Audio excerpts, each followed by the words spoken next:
Renungan pada sore hari ini terinspirasi dari majalah Hidup yang terbaru edisi nomor 27. Renungan ditulis pada halaman 20 oleh Monsinyur Mikael Kosmas Angkur OFM, Uskup Emeritus Keuskupan Bogor.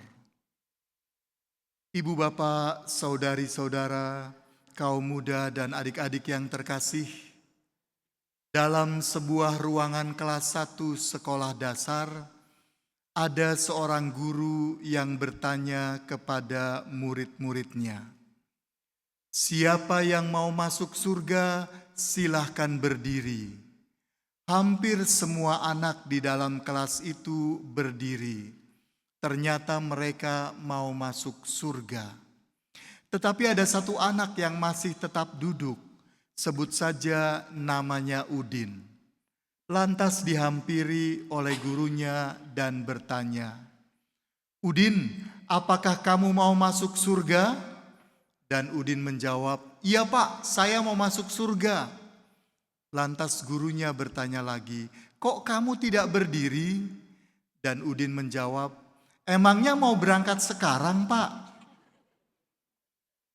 Berdiri kan bukan berarti mau berangkat sekarang ke surga. Berdiri itu adalah simbol orang yang siap sedia.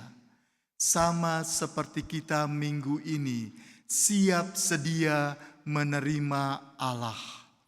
Berbeda dengan kisah Injil hari ini, orang-orang Yahudi di Nazaret menolak Yesus Kristus. Mereka tidak bisa menerima hikmat dan pengajaran yang diajarkan oleh Yesus Kristus di rumah ibadat. Mereka sungguh menolak karena mereka tahu latar belakang Yesus Kristus sebagai seorang anak tukang kayu. 30 tahun mereka hidup bersama Yesus sehingga orang-orang Nazaret itu tahu latar belakang Yesus Kristus. Mereka bahkan bertanya, dari mana hikmat seluruh pengajaran Yesus Kristus itu? Bahkan bagaimana kekuatan mujizat yang diberikan Yesus kepada orang-orang itu? Dari mana asalnya? Mereka sungguh tidak percaya akan Yesus Kristus yang bukan sekedar manusia, tetapi juga dari Allah Bapa, kekuatan Yesus Kristus itu. Mereka menolak sama seperti orang-orang Yahudi yang menolak para nabi. Dalam bacaan yang pertama kita tahu bagaimana Nabi Yehezkiel ditolak oleh orang-orang Yahudi. Orang-orang Yahudi yang menjadi umat pilihan Allah, justru mereka memberontak kepada Allah, bahkan menolak apapun ajaran para nabi. Tetapi Allah senantiasa mengutus nabi-nabi untuk bangsa pemberontak ini, untuk bangsa yang menolak Allah, untuk bangsa yang seringkali mendurhakai Allah. Allah mengatakan kepada Yehezkiel bahwa penting untuk terus-menerus mewartakan kerajaan Allah, didengar ataupun tidak didengar. Minimal mereka mengetahui bahwa di tengah-tengah mereka ada nabi yang senantiasa mewartakan kerajaan Allah. Dan dalam bacaan yang kedua kita tahu bagaimana gigihnya Santo Paulus untuk mengajar banyak orang selain orang-orang Yahudi. Paulus dengan segala kelemahannya tetap berusaha mengajar, sekalipun kelemahannya itu menguasai dirinya.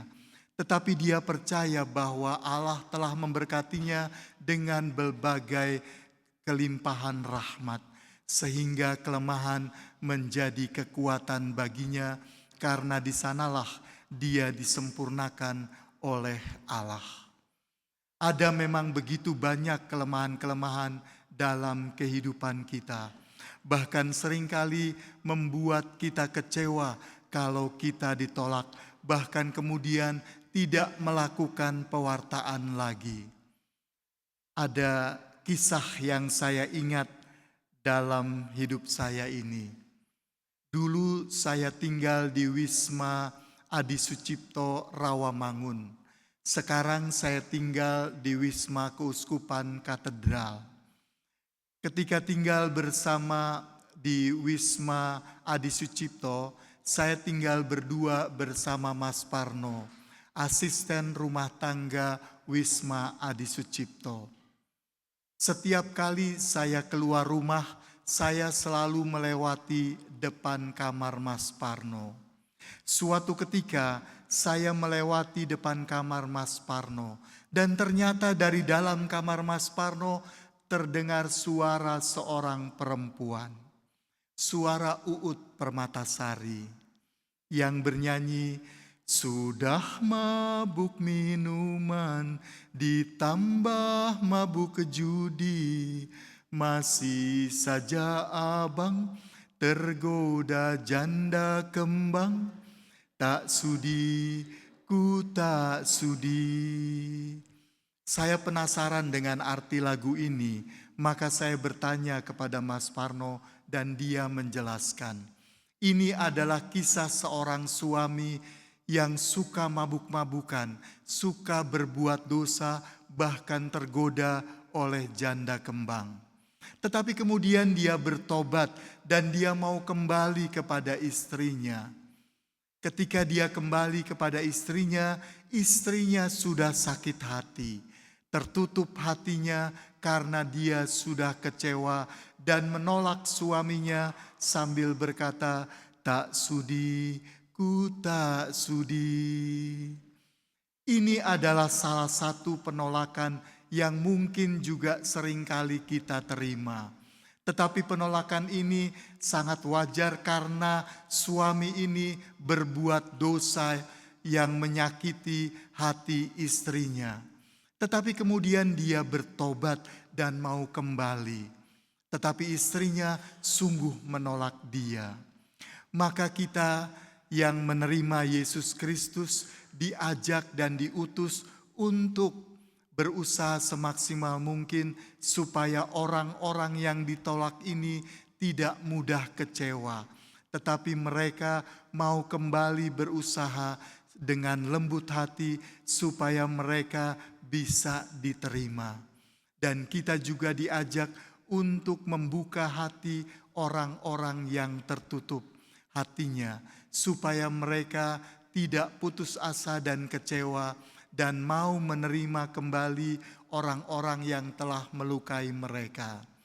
Inilah perutusan kita di dalam situasi di mana banyak orang tertutup hatinya, bahkan menolak orang-orang yang telah berdosa kepada mereka. Maka kita juga diajak seperti Yesus Kristus. Kalau kita ditolak, kita tidak mudah kecewa. Tetapi kita diajak untuk terus merengkuh kekuatan dari Allah. Kita diajak untuk semakin lemah lembut menghadapi situasi penolakan ini. Supaya orang-orang yang menolak kita juga menjadi sadar dan kembali untuk menerima kita. Dan akhirnya juga kembali kepada Allah. Supaya mereka bisa memuji Allah dan membuat hati mereka terbuka dan mau juga berusaha mewartakan kerajaan Allah. Semoga dalam kehidupan kita ini, sekalipun kita ditolak, kita tetap kuat dan tidak kecewa, tetap lemah lembut dan tidak mudah dengan kemarahan. Semoga ini terjadi dalam kehidupan kita, keluarga kita, dan komunitas kita. Amin.